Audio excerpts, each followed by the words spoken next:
Hey, everybody, welcome back. This is the Dragon's Tome, and we are going through in chronological order the Dragon magazine that we all know and love. My name's Jack. I'm Chopper. I'm Rob. Oh, I'm practicing voices. he's doing bits now. He's doing the... No, excuse me. Excuse me. So we are in July of 1979. We are still $2 for a Dragon magazine, number 27. And what do you boys think of the cover art? It's not the best, but it's... People, check out the logo. It's no longer jizz. Oh, yeah. It's the Forever Dragon logo now. That is...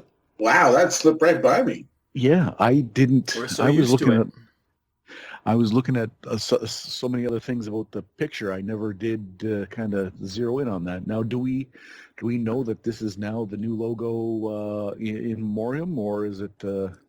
Well, when I get to Dragon Rumbles. Oh.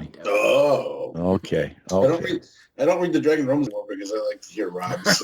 Yeah, My hot take on it. Yeah. Seriously, I don't read them anymore. You don't need to sully your eyes with it because we get Rob's dulcet tones telling us the gist. But anyways, the cover is on theme with the rest of the issue, so it's a lot of it has to deal with this time period, and it's I think I like the art, I like the colors, I think it's one of the better ones. I just if we look in the corner, that logo for the name, the artists, I've seen that before. Mm-hmm. That is someone who's... So, yeah. What about the two of you? What's your hot takes? Horses are notoriously hard to draw, and this is a really well done horse at an odd angle, and that head looks pretty good as a horse. So, kudos. I think it's a good picture, but I do see some... what's the word I'm looking for? Proportion. Proportions offness, but I'm not. That would be just me nitpicking, and so. Yeah, that's what we do here. That's the whole reason we're doing this. We're going to nitpick something from 40 years ago. Yeah, it's good, but the snout is a little bit too short. How dare you? How dare you? And the man's lower torso is way proportionate to his upper torso. Okay, well, away. Pat is on fire. I might as well just let him go. Pat, but let's start it. Oh my God! All right. How dare you? All right, if I'm going to start. No, you're not. I'm doing Dragon Rumbles. It's the beginning of the 4th year of Dragon Magazine, so it's been 4 years since its birthday. They said it's grown huge since the beginning, and they must be doing something right because there's tons of imitators, always striking out as other people. These guys. They can't even just be happy with. No. There's no just going, hey guys, we're really on the grow. Like it's not. It always has to be. But there's also them. There's those guys. They do say though. Yeah, they do say that they learned a lot about making a magazine, and they've even published a few turkey articles and bad covers. You don't say. Yeah. we haven't noticed. Yeah. The thing that pushes this whole thing over the top as satire, it says that the Snit Games are their crowning achievement. I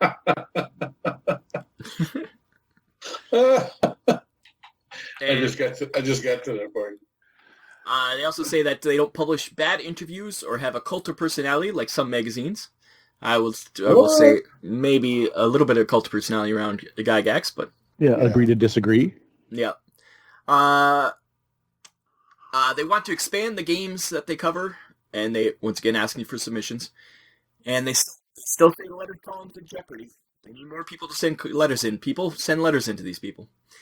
I promise more games, more fiction, and covers by big names. So that's kind of fun. Maybe we'll get some. What's his name? Who did Death Dealer? I can never remember his name. Anyways, comment below to help Rob with his memory. I remember when a Chupacabra was made, but I can't remember. Boris Vallejo. Yeah. And they say, okay. Yeah.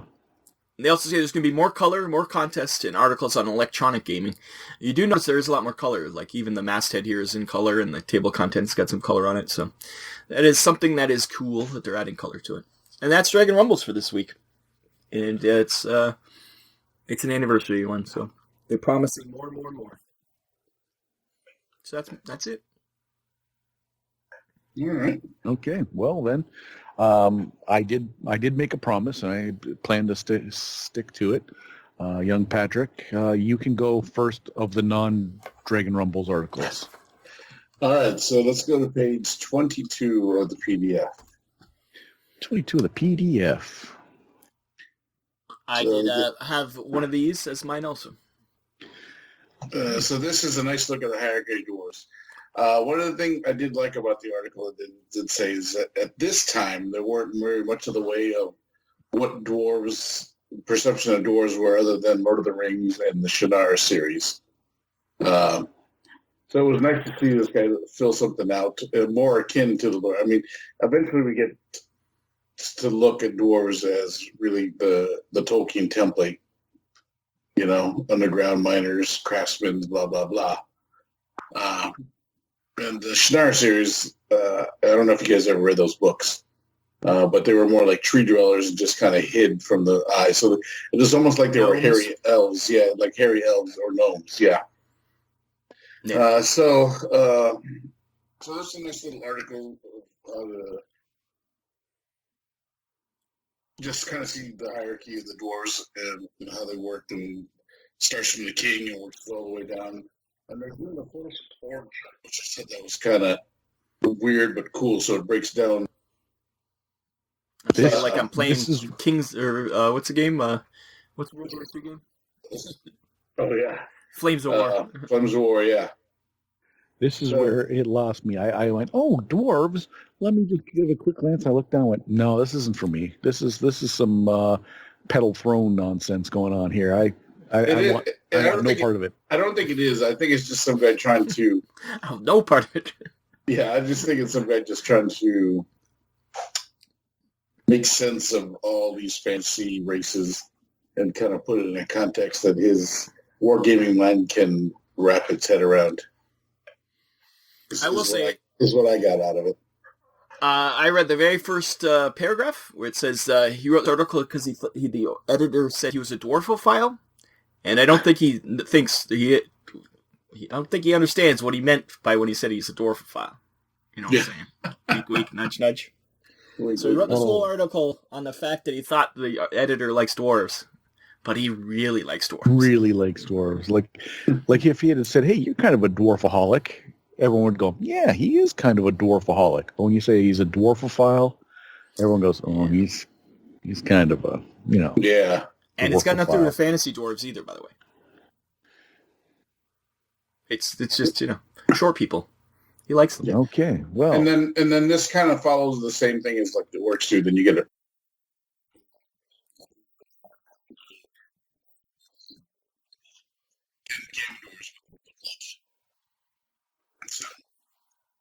There you go.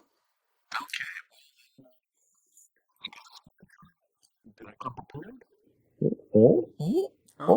I did. Okay, so if we can shuffle on over to the PDF page 43, which is the Dragon Magazine 41. The bestiary or beastry. Yes, it has been discussed in previous Dragon Rumbles. Rob let us all know that it was going to be going from Creature Feature, a far superior name, to Dragon's Bestiary, which is what I have come to know it to be, you know.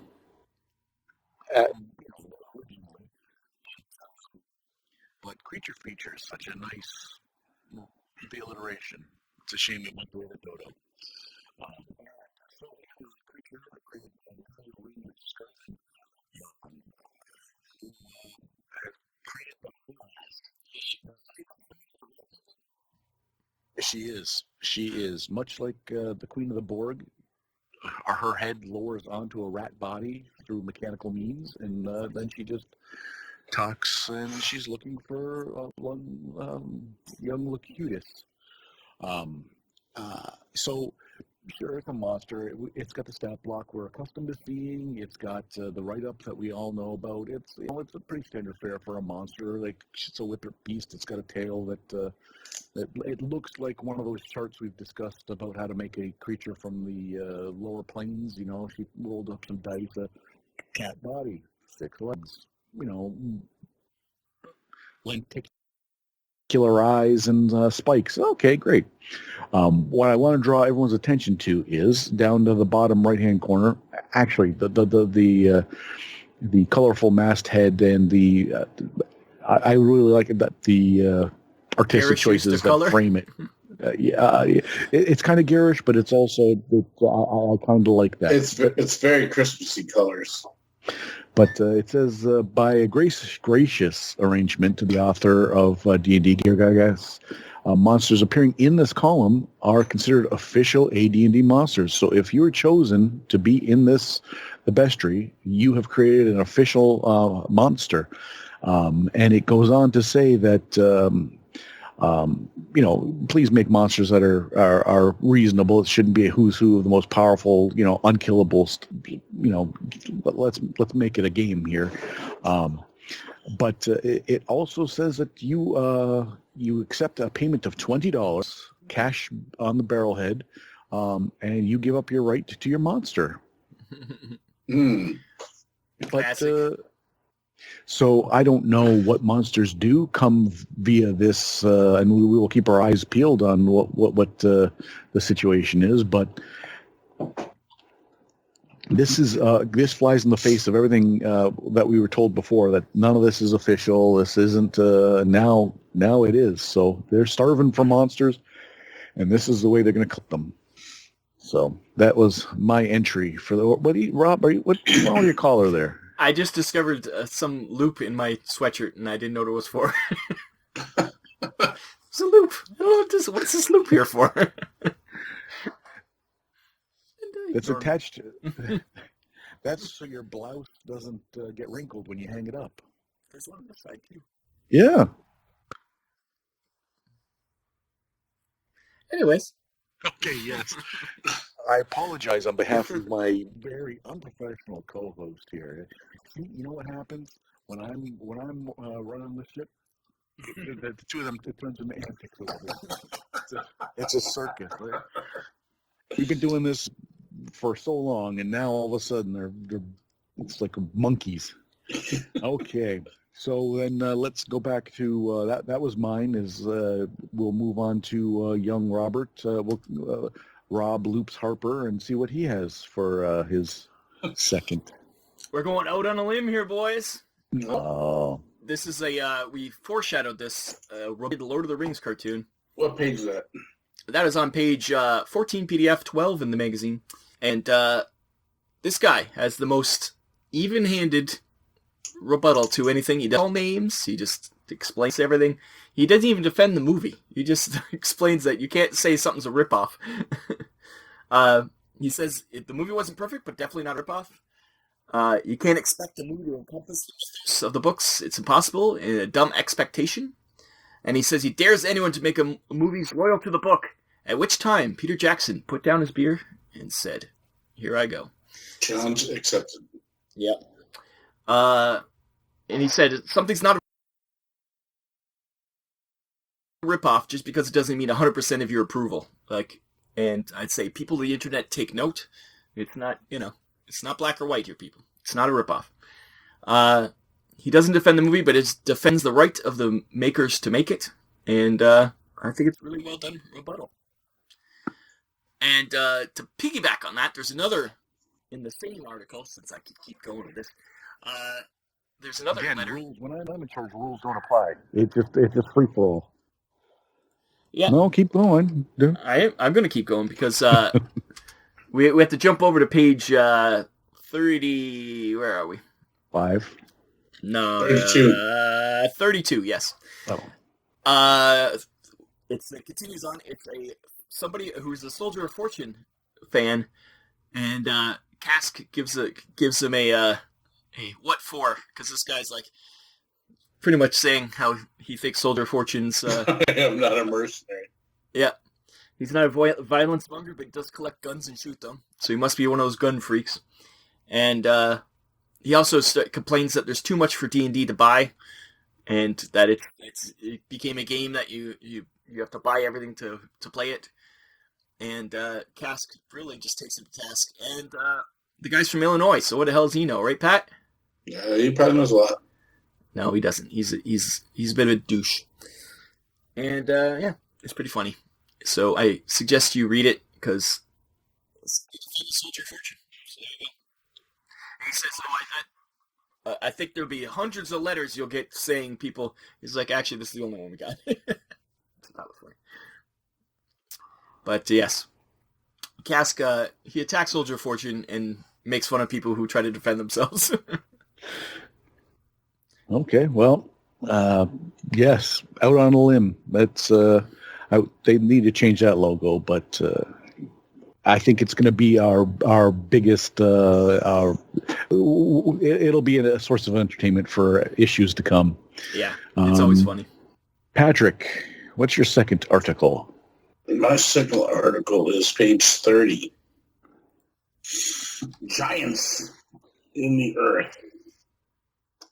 This one, I think this may be the second iteration of this article. I didn't pick the first one because I didn't know any of those people. But I picked this one because this had who I've read about. Mainly Fafford and Gray Mouser.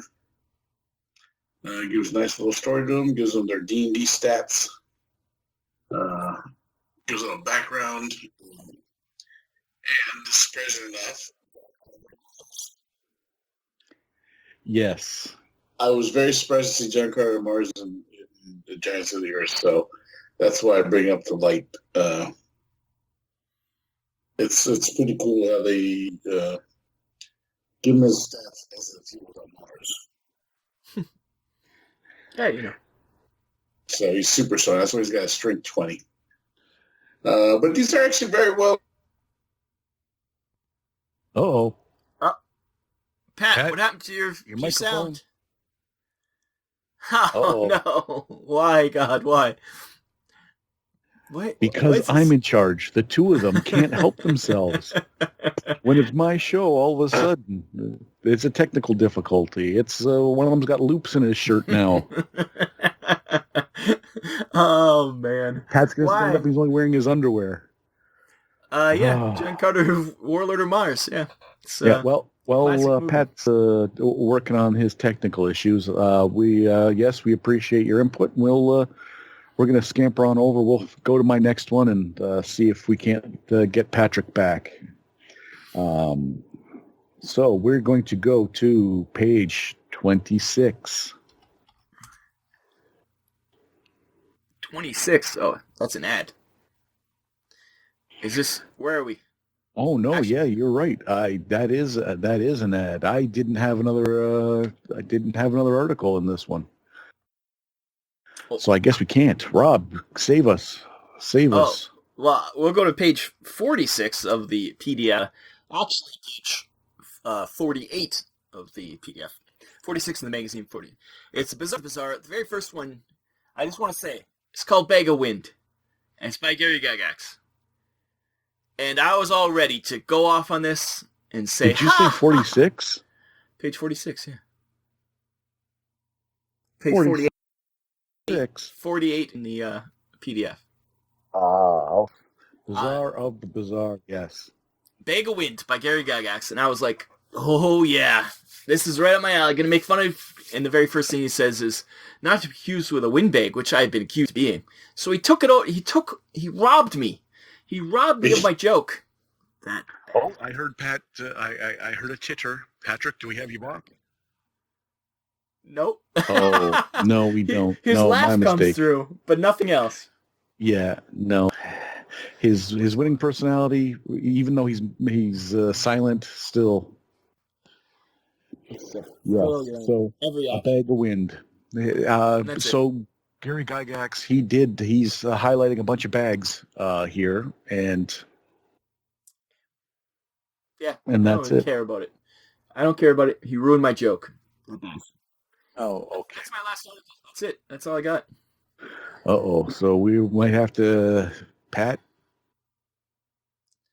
Pat, would you like to hang up and come back? We could put a little technical difficulty sign up, and we can come back to the show. Oh, It's not working. oh. I think you should hang up your Skype and come back, and we'll be right back after these technical difficulties. And welcome back. We had some technical difficulties. Pat got the gremlins under control. They were on the wing. We don't know how they got there. I hope that they're under control. So we got our new background here. Bag of wind. Bag of wind. Yes. So Patrick, Rob had just told us about a bag of wind, a joke that Gary Gygax took from him. I was listening. Oh, he robbed Rob. Yes. So What a coincidence. So what do you have that you want to? Page 41. 41. I haven't missed any of these yet, so why miss them now? The mythos of Africa in Dungeons and Dragons. So just another set of mythos that weren't included in DDs. I do like this. I do like the fact that someone is trying to be slightly inclusive with religions that haven't been translated into even today. So it's kind of nice to see a little bit of these different things going on. I mean, some of these things, how many of this do we know from other people in real life? You know what I'm saying? It's the same guy, too, I think, who's been doing them, that Arkenberg guy. So, yeah, so, it's good. Good to you, Jerome. Yep. So I'd like to point it out. There's a ton of gods in this thing and heroes. There's even an artifact. I was scrolling down. There's quite a bit. They've condensed quite a bit in here. I like a bit more write-up and a little less... little less stats. Yeah. More words. I could have used for maybe tightening it up a little bit, but... because this is not one of those mythos or this, there's a whole continent worth of mythology there, and a lot of it didn't, through osmosis, get up to rural Canada. So I would have liked to see a little more of that, but hey, I can't complain.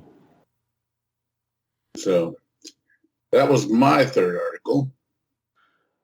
Okay, and as we discussed, I'm in Adsville right now, so Pat, you tapped out. Articles? No, that's it, because we did Giants of the Earth, Dwarves, and the Mythos. You did Bag of Wind. Yep. Okay, so then we will scamper on down to where I had already taken us to on page 26. The Best of Dragon magazine. Oh, yeah, I saw this.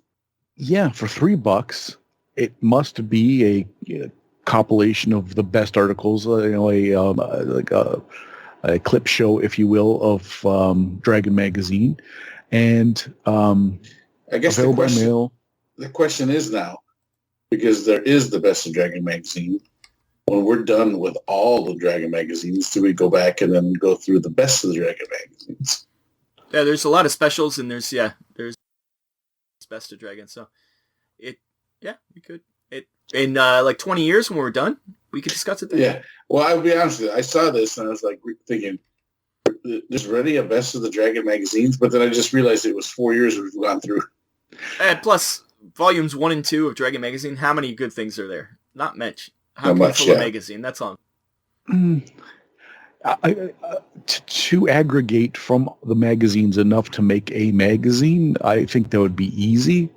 To make it, worthy of going out of your way to buy if you started from the beginning? No, but if you were like, well, I've only collected 2 issues so far. Well, this is an easy peasy lemon squeezy way to get caught up. There's no back issues. Yeah, that's another thing. There is no way to get back issues. I think we discussed that eventually. So I don't know. I thought it was interesting, and would I have dropped $3 plus $1 for shipping and handling? Possibly. I possibly would have. You can also pick it up at Gen Con. You could just go and pick it up yourself. Yes, I would not have had that ability as a infant to do that, but yeah, that was my ad. So if Pat's still on the line, you still there, buddy? I am. Okay, then how about we just throw it to you? And all right, I only have one ad too, and that's on page 40. 40. And I really get this ad mainly in honor of you two. We're not going to Saskatoon to go to some shop. That's no. all I'm saying. It's a new character from Canada. Intelligence none? How dare you? He's got little stats for you guys, but the best part... dare you? The best part of it is his write-up. If you're tired of taking hit points for some Canadian monsters, you can now order any TSR products at the same price as you could buy them from TRS Hobbies. So this guy is selling you D&D stuff at American prices. Which... at the time, Canadian money might have been worth more. Yes, it could have. Canadian money might have been. Yeah. So that might be actually a good thing. I'm not sure where that was. Where was Saskatoon at? Saskatchewan. It's pretty far from us. We're actually closer to you than we are to Saskatchewan. So. Oh. But yeah, you could probably drive there in a week. You have to. Well, the problem is you have to either go all the way around past Pat or all the way up and around the other way, which is even farther. So there's a big thing called the Great Lakes in between us and Saskatchewan. Every single one. Oh no, not Ontario. Everyone but Ontario is between us and Saskatchewan. But yeah, and this predates Canada's draconian shipping charges, where now it's like the duty is outrageous. So who knows? This might have been a good deal from Swords and Sorcery Games. It's true. So, but that was my ad. I thought it was funny. There was a guy advertising, I'm going to get you guys American prices for your D&Ds. Got him. You got us, Pat. You got us. Rob, you want to take us home with a one last ad? Show us what's what. Well, I'm amazed Pat didn't choose this one, but on page, I think it's on page 13, is Boot Hill. Boot Hill boxing. I saw it, but we haven't discussed the actual game. It's out, and you got a little. I've never seen the game. It's a map with the whole town there, and and I didn't even know Boot Hill came in a box. I've never actually seen Boot Hill. So I've never seen the game. At this time, we're going to start to see Boot Hill, Top Secret, and Gamma World. Yeah, Top Secret's not yet, but yeah. No, but those are I think other than D&D, those were the other box sets that started to come out around this time. And yeah, so we got that. Also, there's have we discussed Traveler before? I think we have, right? We have. Just for a moment, can we linger on how players can adopt their persona of their character, becoming a shiftless outlaw? Well, okay, that's great. A renegade half-breed Indian on the warpath. Oh. Yeah. Yeah, that's not correct. Yeah, we're not putting that on anything. We don't condone that. No, that's a bygone situation there.